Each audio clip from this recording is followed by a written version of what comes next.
Evet, bugün ne yapıyoruz? Sondan bir önceki projede hatırlarsanız tamamlamadığımız bir model kısmı vardı ve demiştim ki bunu özellikle şu anda yapmıyorum. Ayrı bir video olarak çekeceğim ve HTML Dialog elementini kullanarak nasıl native bir model yapıyoruz onu göstereceğim demiştim. İşte bu videoda onu yapacağız. Hadi gelin başlayalım.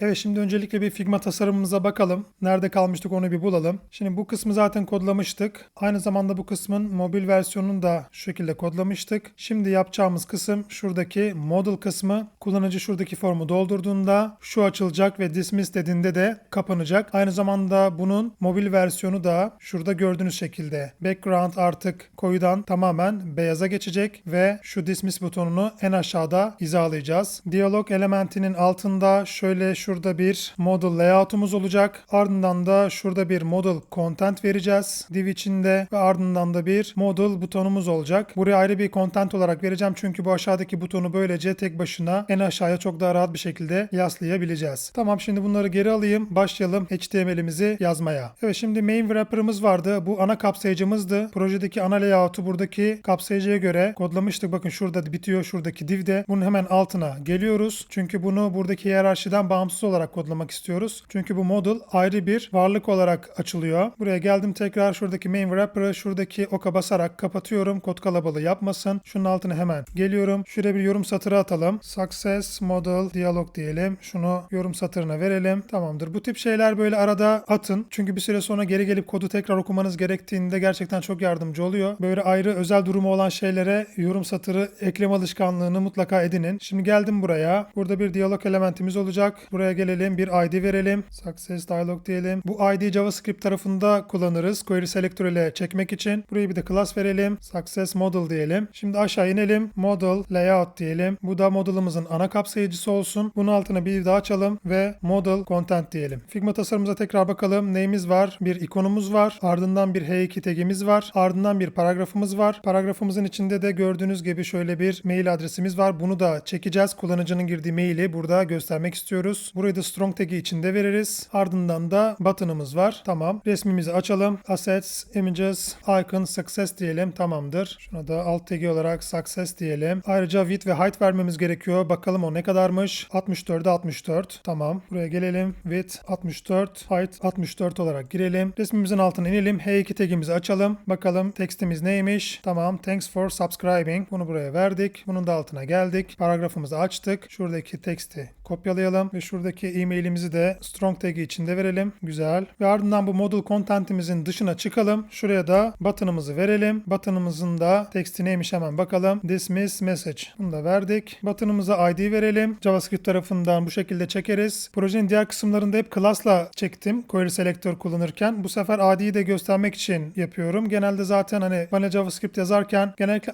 ID kullanılır. DOM'la etkileşime girileceği zaman JavaScript tarafında. Bunun da sebebi ID'ler unique'tir ama class'lar tekrarlanabilir. ID unique olarak zaten kurgulandığı için çok daha güvenli oluyor. Bu şekilde o yüzden şu anda böyle yapıyorum. Dismiss button diyelim ve buna da bir class verelim stillendirmek için. Ne diyelim? Model btn diyelim. Tamamdır. Şimdi şu resmimize bir class verelim. Success icon diyelim. E2'mize bir class verelim. Model title diyelim ve p'mize de gelelim. Class olarak model description diyelim. Tamamdır. Şimdi model'ımızın HTML yapısını genel itibariyle tamamladık. Fakat farkındaysanız şu anda bu model burada gözükmüyor. Şimdi dialog elementinde şöyle bir durum var. Buraya geliyoruz. Open attribute'unu tanımlıyoruz. Bakın şimdi bunu girdiğim anda görüyor musunuz? Model'ımız gözükmüş oldu. Burada şu image'ımıza hızlıca bir style verelim. Şu büyüklüğünü şey yapsın. Width, fit content diyelim. Evet. Şimdi bakın gördüğünüz gibi şu anda buraya model'ımız geldi. Ancak tasarımdan gördüğünüz gibi oldukça uzak çünkü henüz herhangi bir stillendirme yapmadık. Bu open attribute'unu kaldırdığım zaman bakın kayboluyor ama eklediğimiz zaman bakın geri geliyor. Ama bunu ne yapacağız? Tahmin ettiğiniz gibi JavaScript ile ekleyip çıkaracağız. Show model metoduyla. Bu şimdilik burada bu şekilde açık halde dursun. Biz stillendirmelerimizi yapalım. Bu arada bir şey daha göstereyim. Şimdi burada dismiss message'a bastığım zaman bakın bu model kaybolmuyor. Tamam mı? Bunu programatik olarak JavaScript ile yapacağız. Ancak göstermek istediğim bir şey var. Stillendirme geçmeden önce. Bakın şimdi bu model'ı komple şu div'i alıyorum. Form ile sarıyorum. Bunu buraya verdim. Gelip method deyip dialog dediğiniz anda bakın buraya tıklıyorum ve model kendiliğinden kapanıyor. Gördünüz mü? Sayfayı yeniliyorum. Geldi. Bastım. Kapandı. Şimdi bunu şunun için gösterdim. Bu projede biz model'ımızı bilgilendirme amaçlı kullanıyoruz. Ekrana bir bilgi yazdık. yazdırıyoruz. İşte başarıyla iletildi gibi. Ama eğer bir form göndermeniz gerekirse, diyelim ki kullanıcı tıkladı, model açıldı. Orada bir form göndermeniz gerekiyor. Bunu bu şekilde formun içine sarıp formu direkt buradan gönderebilirsiniz. Bu çok büyük bir kolaylık sağlıyor. Bundan da yeri gelmişken bahsetmiş oldum. Şimdi tekrar formumuzu buradan silelim. Eskiye döndürelim ve şu open burada sabit olarak kalsın. Stillendirmelerimizi yapalım. JavaScript ile ekleyip çıkarma kısmında zaten bunu buradan kaldıracağız. Şimdi stil.css'imize gelelim. Bunu hiyerarşimizde nereye konumlandıracağımızı bulalım. Çünkü biliyorsunuz projelerimizde CSS nesting kullanıyoruz. CSS'in yeni iç içe yazma özelliğini. Bu da HTML'deki yapımızla sıkı sıkıya bağlıydı. Şimdi biz HTML'e dönelim. Biz buradaki diyalog elementini nereye verdik? Main wrapper'ın dışına verdik değil mi? Hemen geliyorum stil.css'imize. Main wrapper'ımız nerede? Burada. Şu sarı parantez aşağıya iniyorum. Bakın şurada. Yani hiyerarşinin en dışına çıktık. Buraya gelelim. Ne class vermiştik? Success model. Bunu aldım. Bunu buraya verelim ve stillendirmemize başlayalım. Şimdi model'larda default olarak tarayıcı tarafından bir padding oluyor. Bakalım ne kadardı? Benim de ezberimde değil. Girelim şuradan computed, browser style. Buradan şu dialog seçelim. Padding. 16 piksellik default bir padding'i var. Şunu şurada bir sıfırlayalım. Çünkü biz padding'imizi nereye vereceğiz? Model layout'a vereceğiz. Şu ana sarmalayıcıya vereceğiz. Buranın içinde vereceğimiz için şuradaki padding'i sıfırladım. Bakın şurada model'ımız tam ortalanmıyor. Sola yapışık halde. Görüyorsunuz. Bunu tam bir ortalayalım. Margin inline auto diyelim. Güzel. Sonrasında bakın şurada bir border'ımız var. Görüyor musunuz? Siyah. Onu bir kaldıralım. Border none diyelim. Ardından da tasarımımızda bu border'ın köşeleri böyle keskin değildi. Bir radius vardı. Bakalım o kaçmış? 36. Hemen bunu verelim. Buraya geldim. Border radius size 36'yı tanımlamamışız. Hemen gelelim şuraya. Size 36. Neredeydi base CSS'imiz? Size 36 diyelim.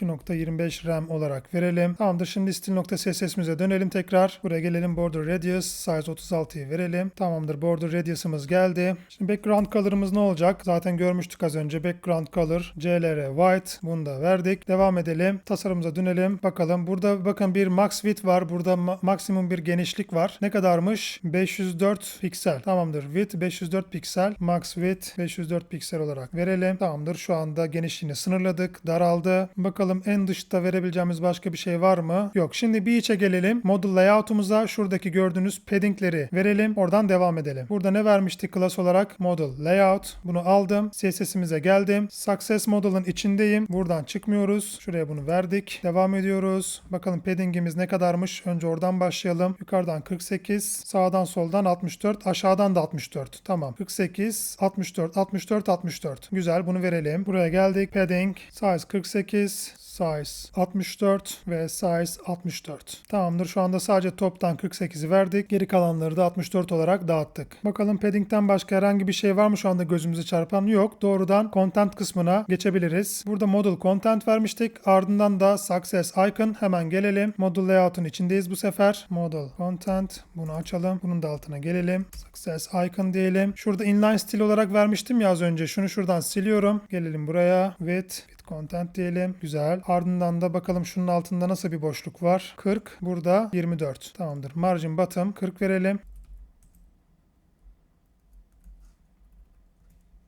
40'ımızı verdik. Evet tamamdır. Başlık ve icon'ımız uzaklaştı birbirinden. Şimdi icon'ın dışına çıkalım. Buraya model title diyelim. Şimdi buradaki title'ımızı stillendirelim. Hemen bakalım. Dark navy rengini kullanıyormuşuz. Heading olarak da bold olacak. 56 piksel olacak.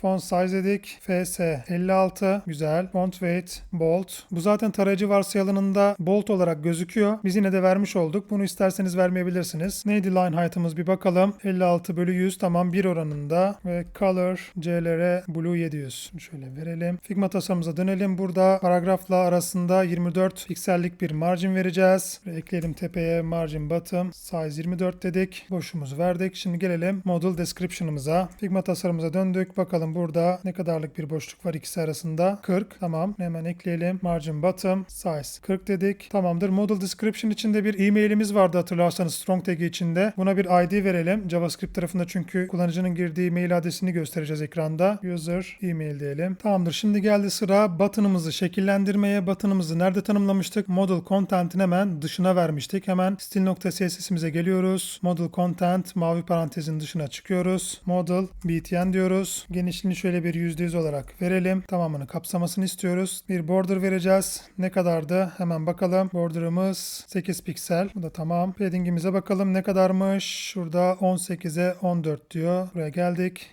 Padding block 18 piksel, 14 piksel dedik. Background color CLR Blue 800 ve text color'ımız white olarak veriyoruz. Burada font weight'imiz de FV bold olacak. Bakın şu button'ın kenarında default gelen stillendirme var. Şuraya gelelim. Border none diyelim. Güzel. Bakalım bunun font size'ı ne kadarmış buradaki yazının. Tamamdır. Bunda değişiklik yapmamıza gerek yok. Ayrıca cursor pointer diyelim. Şöyle bir el işareti gelsin. Bu da tamam. Bir de burada neyimiz vardı? Hover efektimiz vardı. Tamam. Şuradakiyle aynı. O zaman geçen videoda yazdığımız şu hover kısmını komple kopyalayabiliriz. Tek tek yazmamıza hiç gerek yok. Buraya geldim. Button'ın içindeyim. Nesting olarak hover dedim. Bu da halloldu. Tamamdır. Şimdi model'ımızın genel stillendirmesini masa üstüne göre tamamladık. Neyimiz eksik bir bakalım. Bakın burada model açıldığında ne var? Koyu bir arka planımız var değil mi? Hemen bunu yapalım şimdi. Gelelim. Bunu yapmak için de şurada yukarıda success model vardı ya şu. Bunun içindeyken bir alttaki seçiciye girmeden buraya geliyoruz. Backdrop diyoruz ve background color olarak CLR 700'ü veriyoruz. Open yazısını kaldırdım. Şimdi script.js'imize geliyorum. Burada önce diyalog elementimizi yakalamamız gerekiyor. ID olarak ne vermiştik? Success dialog. Hemen buraya geldim. Const success dialog diyelim. Document query selector dedik ve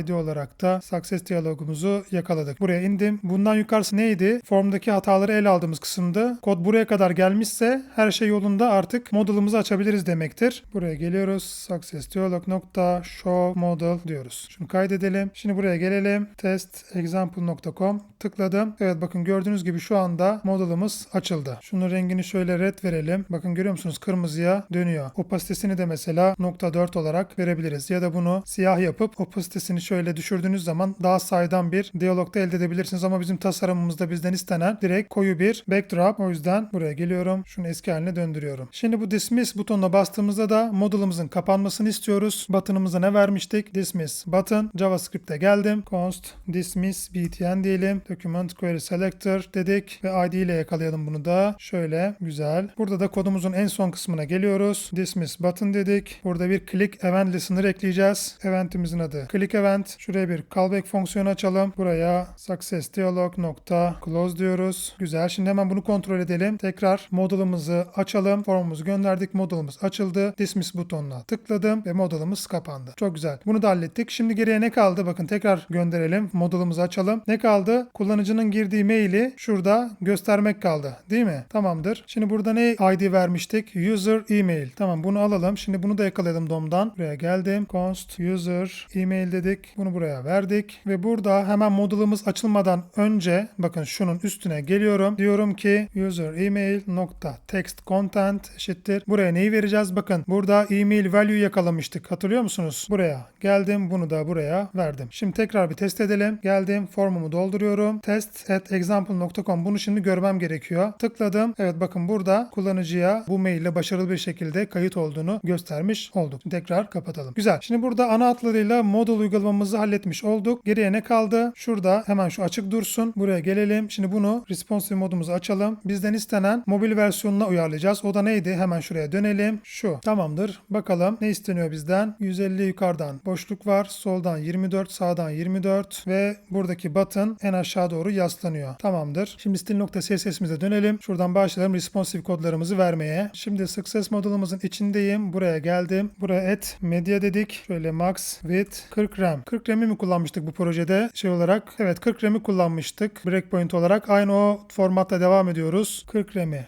verdik. Hemen buraya aşağı indim. Şimdi ne istiyoruz? Mobile geçtiğinde bu sayfanın tamamını önce bir kaplasın istiyoruz. Şöyle min height 100 VH destekleyen tarayıcılar için min height 100 DVH verdim. Burada herhangi bir margin istemiyoruz. Margin 0 dedik. Border radius da istemiyoruz yukarıdaki gibi. Onu da 0'a çektik ve max width vermiştik. Şurada 504. Burada max width söz konusu değil. Bunu da none olarak sıfırladık. Güzel. Şimdi zaten şu anda gördüğünüz gibi düzelmeye başladı. Hemen şöyle mobil kısımda tekrar bir formumuzu dolduralım. Tamamdır. Şimdi gelelim model layout'umuz vardı. Model layout'umuzu da bu sefer mobile uygun hale getirmeye buraya geldim. Medya açtım. Max width 40 RAM dedik. Bakalım mobildeki paddinglerimiz kaça düşüyormuş. Sağdan soldan 24, alttan 40. Güzel. Padding inline size 24. Padding bottom size 40 olarak verelim. Evet bakın zaten şu anda oturmaya başladı. Gördüğünüz gibi yapıya. Ve aynı zamanda ne istiyoruz burada? Display flex ve flex direction'ı column olarak istiyoruz. Dikeyde hizalayacağız ve şuradaki button ile şu verdiğimiz content'i birbirinden ayırabileceğiz. Bunu da nasıl yapacağız? Display flex'i burada model layout'a verdiğimiz için birinci child şu